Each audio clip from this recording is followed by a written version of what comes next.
Do you struggle with procrastination, distraction, or lack of focus? Do you want to improve your self-discipline and achieve your goals with more confidence, clarity, and courage? If so, this video is for you. In this video, we will explore the wisdom and example of Miyamoto Musashi, one of the greatest samurai warriors and swordsmen in Japanese history, who also became a philosopher, artist, and author, known for his book of strategies called The Book of Five Rings, and his Dokodo, or way of walking alone principles. Miyamoto Musashi was not born with exceptional talent or privilege. He grew up as an orphan, without a father or a stable home, and had to fend for himself from an early age. He started his warrior training in his teens, going on a pilgrimage to challenge other fighters and learn from them. He became a ronin, a masterless samurai, and lived by his sword, engaging in duels and battles against many opponents. He faced his greatest challenge and victory against Sasaki Kojiro, a famous swordsman, whom he defeated with a wooden sword he carved from an oar. He retired from warfare and traveled to different parts of Japan and meditated in caves, reflecting on his experiences and insights. He died at the age of 61, having left behind a legacy of martial arts, aesthetics, and ethics. Musashi believed that self-discipline was the key to success in any field, and that it required constant practice and reflection, both in action and in stillness.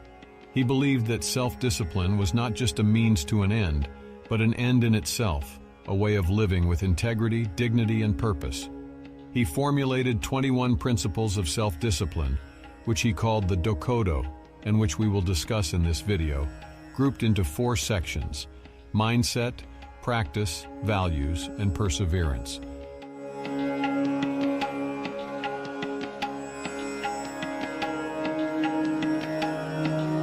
The first step to building self-discipline is to cultivate the right mindset, one that is clear, calm, and courageous. Accept everything just the way it is. This means acknowledging reality as it is, without judgment, resistance, or avoidance.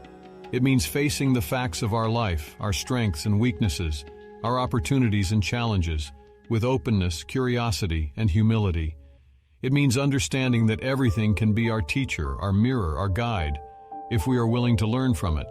It means not wasting our energy and time complaining, blaming, or wishing for things to be different than they are, but instead focusing on what we can control and influence, and doing our best with what we have. Do not seek pleasure for its own sake. This doesn't mean avoiding pleasure altogether, but rather avoiding pleasure as an end in itself, as a substitute for meaning, purpose, or growth. It means seeing pleasure as a byproduct of a fulfilling life, not as a goal that can satisfy us permanently. It means not chasing after short-term gratification, whether it's food, sex, drugs, or entertainment, at the expense of long-term health, happiness, and success. It means developing the self-control to delay gratification, to tolerate discomfort, and to resist temptation in order to achieve higher goals that align with our values and aspirations. Do not, under any circumstances, depend on a partial feeling. This means not relying on our emotions or impulses to guide us, but rather using our reason, our intuition, and our experience to make decisions and take actions. It means being aware of our biases, our blind spots, and our limitations, and questioning our beliefs and assumptions. It means cultivating a sense of detachment, of objectivity, and of equanimity that allows us to see the bigger picture, beyond our immediate needs, desires, or fears. It means not being swayed by flattery, praise, or criticism, but rather by our own inner compass, our own sense of what is right and true. The second step to building self-discipline is to practice it consistently in various areas of our life and to challenge ourselves to improve. Think lightly of yourself and deeply of the world. This means not taking ourselves too seriously and not inflating our ego with pride, arrogance, or complacency. It means being humble, modest, and respectful towards others, and recognizing the interconnectedness of all beings. It means realizing that our own goals and interests are inseparable from those of others, and that our success depends on the success of others. It means being curious, compassionate, and open-minded towards the diversity of cultures, beliefs, and experiences in the world and learning from them. It means not staying in our own comfort zone, but venturing into new territories that challenge our skills, our knowledge, and our perspectives. It means setting goals that are realistic but also ambitious, that stretch our abilities but also motivate us. It means striving for excellence, not perfection, and celebrating progress, not just outcomes. Be detached from desire your whole life long. This means not being controlled by our desires, but also not being disconnected from them. It means recognizing that desire is a natural and powerful force in human nature, but also that it can be a source of suffering and attachment. It means exploring our desires, understanding their roots and their effects, and choosing which ones to pursue and which ones to let go of. It means practicing moderation, not deprivation, and finding a balance between self-care and self-fulfillment. It means cultivating gratitude for what we already have and for what we can aspire to. The third step to building self-discipline is to align our actions with our values, which are the guiding principles that define who we are, what we stand for, and what we want to contribute to the world. Do not regret what you have done. This means accepting the consequences of our choices and not dwelling on the past or obsessing about the future. It means learning from our mistakes and not repeating them, but also not punishing ourselves for them. It means forgiving ourselves and others and moving forward with clarity and courage. It means recognizing that every moment is an opportunity to do something meaningful, something that reflects our values and our vision. Never be jealous. This means not comparing ourselves to others or envying their success or their possessions. It means appreciating our own talents, our own efforts, and our own progress, and recognizing that they are unique and valuable.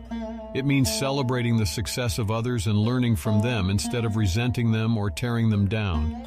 It means focusing on our own path and on the difference we can make in the world, rather than on the approval or validation of others. Be compassionate toward yourself and others. This means treating ourselves and others with kindness, empathy, and respect, and recognizing the humanity in all of us. It means understanding that we all have vulnerabilities, struggles, and aspirations, and that we all deserve understanding, support, and encouragement. It means not judging or criticizing ourselves or others, but rather listening, learning, and growing together. It means being a source of light, not darkness in the world. The fourth step to building self-discipline is to persevere through challenges and setbacks, and to keep learning and growing no matter what. In all things, have no preferences. This means being flexible and adaptable, and not clinging to fixed ideas, opinions, or habits. It means being open to new experiences, perspectives, and practices, and not being afraid of change or uncertainty. It means embracing the flow of life and not resisting it or trying to control it. It means finding joy and beauty in every moment, and not being attached to external conditions or outcomes. Be indifferent to where you live. This means not relying on external circumstances such as location, climate, or status to define our identity or our happiness. It means realizing that wherever we go, we bring ourselves, and that we can find meaning and purpose in any situation if we cultivate the right attitude and mindset. It means being connected to nature, to culture, and to community, and not being isolated or alienated from them. It means valuing the present moment and not living in the past or in the future. Do not pursue the taste of good food. This means not being addicted to pleasures or using them as a distraction from the challenges and responsibilities of life. It means appreciating the simple and nourishing things in life and not being swayed by the glamorous and artificial ones. It means being mindful of what we eat, drink, and consume, and how it affects our health, our energy, and our environment. It means not being greedy, wasteful, or cruel in our consumption habits, and recognizing the interconnectedness of all life. Building self-discipline is a lifelong journey, one that requires patience, persistence, and passion. It is not a quick fix or a magic formula, but a set of principles and practices that can help us become better versions of ourselves. By following the wisdom and example of Miyamoto Musashi, we can cultivate a mindset of acceptance, detachment, and courage, a practice of self-awareness, self-mastery, and self-expression, a set of values of integrity, empathy and compassion, and a perseverance of flexibility, adaptability, and simplicity. Let us take the first step today and build our self-discipline, one breath, one step, one choice at a time. Thank you for watching.